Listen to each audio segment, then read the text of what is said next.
ડીસા ખેરોલા વિસ્તારમાં 2 દિવસથી વીજ પુરવઠો ન મળતા ખેડૂતોએ નાયબ કલેક્ટર સહિત યુજીવીસીએલ કચેરીએ રજૂઆત કરી।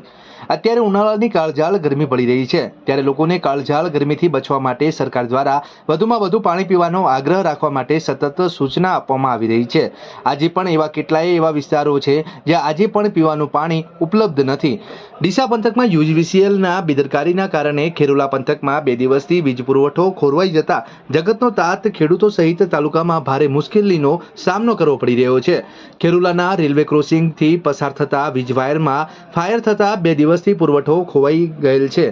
જેને લઈને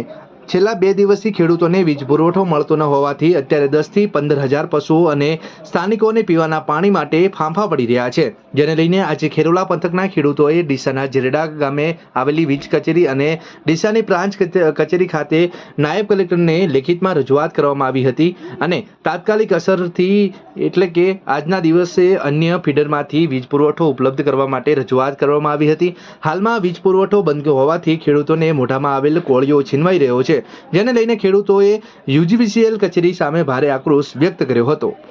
લીલાભાઈ ગામ ખેરોલા, અમારે મેન ઓફિસ જેરડા છે અને ફિલ્ડર છે યુજીવીસીએલ ફિલ્ડર પડે છે બેસડા અને બ્રિજ ફિલ્ડરની લાઈન છે।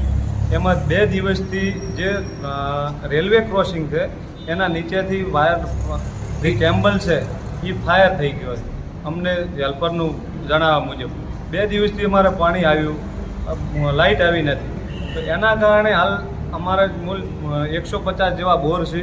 એમાં 3,000 અલગ અલગ જગ્યાએ 3,000 તો પશુ છે, એમાં માણસોને પીવાના અને પાકનો બહુ મોટો નુકસાન છે। જો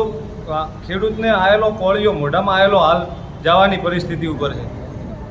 અને ગરમી એકદમ હાલ તાપમાન ફૂલ છે, તો એના કારણે હાલ ઝડપીમાં ઝડપી પ્રાંત સાહેબ અને યુજીવીસીએલ મળી અને અમને તાત્કાલિક આજના દિવસમાં 2 દિવસ તો થઈ ગયા, આજના દિવસમાં અમને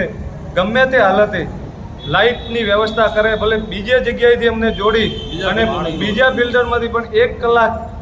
કે 2 કલાક હાલે તો પશુ જીવી શકે એવું અમારું બહુ વિનંતી છે સાહેબને ને બધાને।